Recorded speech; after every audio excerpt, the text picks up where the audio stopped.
Hi friends, we now have a very great verse from Mahabharata. This is one of the greatest poems from Mahabharata. This is about the nature of dharma. What exactly is dharma? There can be so many definitions about what is dharma, what is righteous conduct, etc., etc. What is the right thing in society, what is the right, ethical behavior, and it can also be extended to what is the religion, what is the right thing about the truth. Is it really true, or is it something which is a faith? So there are so many questions like that.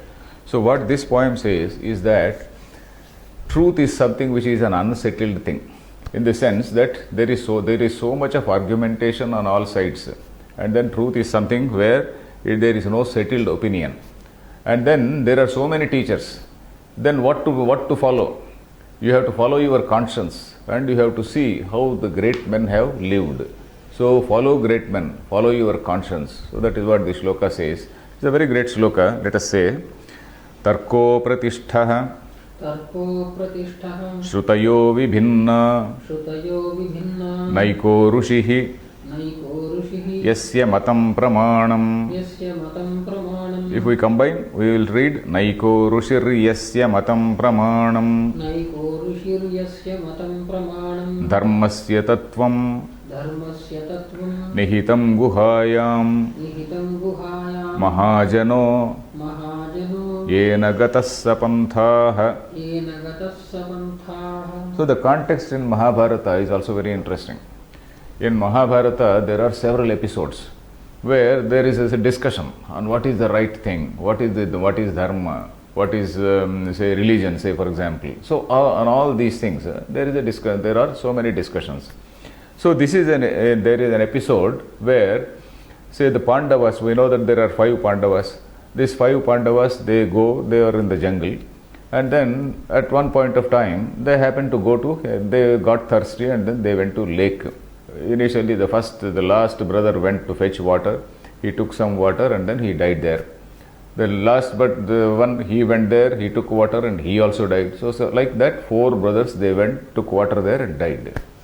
So Dharmaraja also went there. And when he was feeling thirsty and then he wanted to take, water, then there was a celestial being, what we call Yaksha. Yaksha is we have got several layers of, we have got Yaksha, Kinnara, Gandharva, like that there are several celestial beings in our, mythologies. So one such celestial being, so he was guarding that lake, it seems. So he said, no, you can't take that water without my permission. If you take that water, you will die. You answer my questions. If you answer my questions correctly, then I will permit you to take water. So Dharmaraja said, okay, ask me.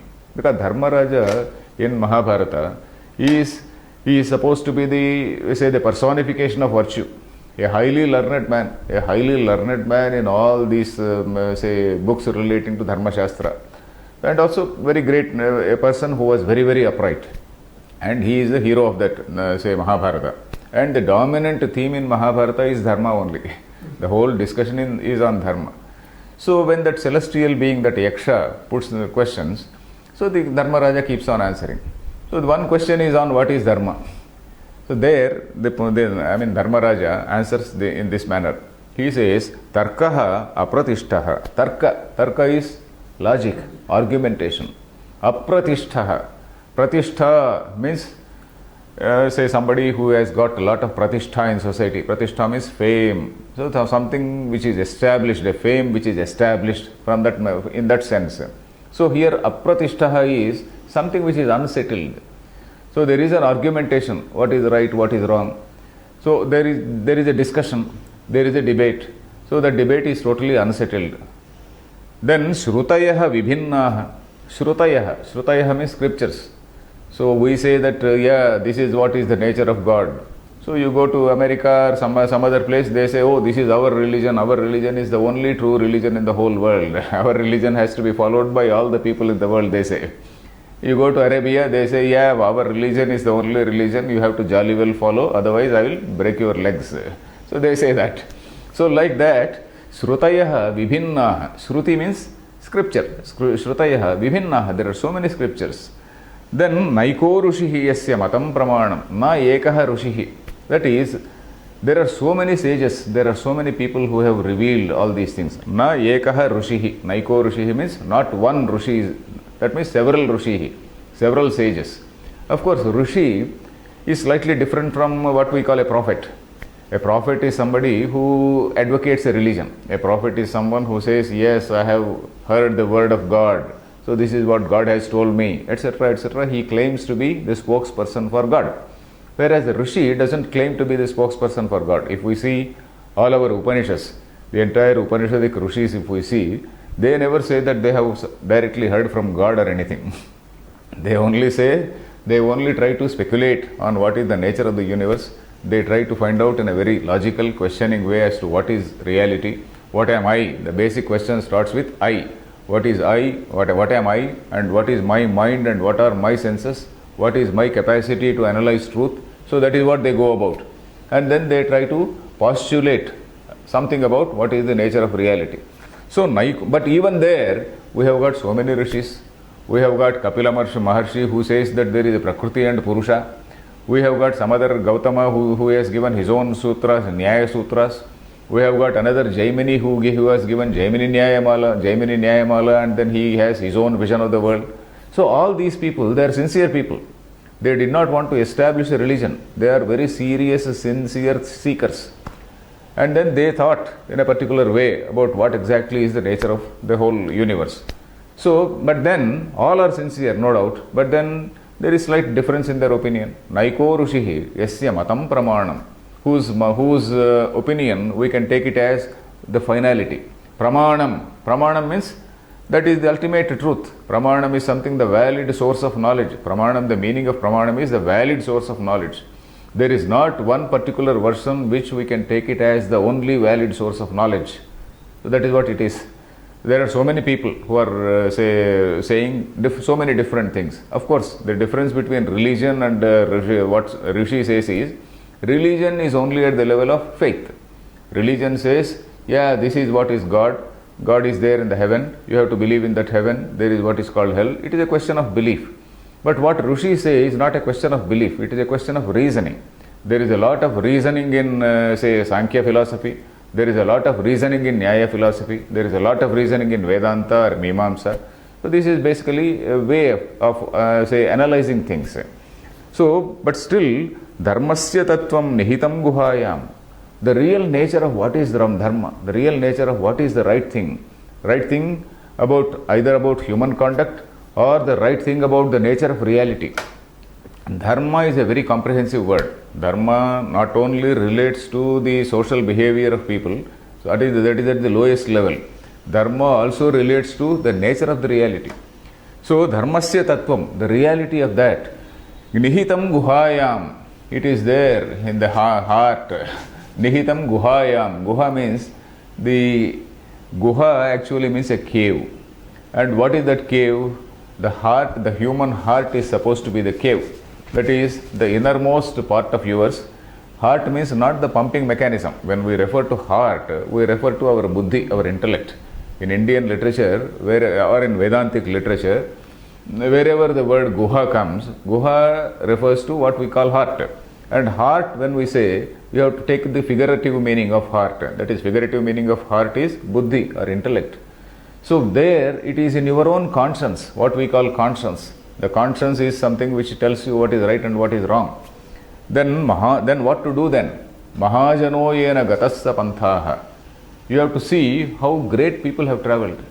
Who is a great man? Great man is somebody who has risen above all his local conditioning. Suppose I say you come across a particular man belonging to a particular religion. So he is so fully conditioned by his religion. He is so fully conditioned by it that he says, no, this is the only path, you have to jolly well agree to this. And he absolutely refuses to accept the other point of view, or because that is also a belief, this is also a belief. 2 plus 2 is 5, one person says, another person says 2 plus 2 is 3. So both are wrong anyway, both are beliefs only. So the other person says, yes, this is my belief. So that is what they say, but he is not a Mahajana because he has not grown above, he has not grown beyond. He does not have an open mind to think. He doesn't have an open mind to examine what is the truth. So a person who goes beyond that conditioning is called a Mahajana. Mahajanaha yena gataha sapanthaha. The path, panthaha. Pantha is the same as path, the English word path. So patha also is a word. Patha is almost close to identical with path. Patha and path. Panthaha is another word for the same meaning. So panthaha, what is the path then? What is the path you have to follow? The path you have to follow is the path taken by a great man, the path taken by a noble man, the path taken by somebody who has risen above all this narrow conditioning of his maybe a caste, his creed, his religion, his country, all these things. A person who has risen above what he says. He is talking about a very, very ideal sage. The poem is talking about a very, very ideal sage, not merely an intellectual, a person who has great intellectual integrity and honesty, a person who is a sage. We are now talking about such a person. So he is that Mahajana.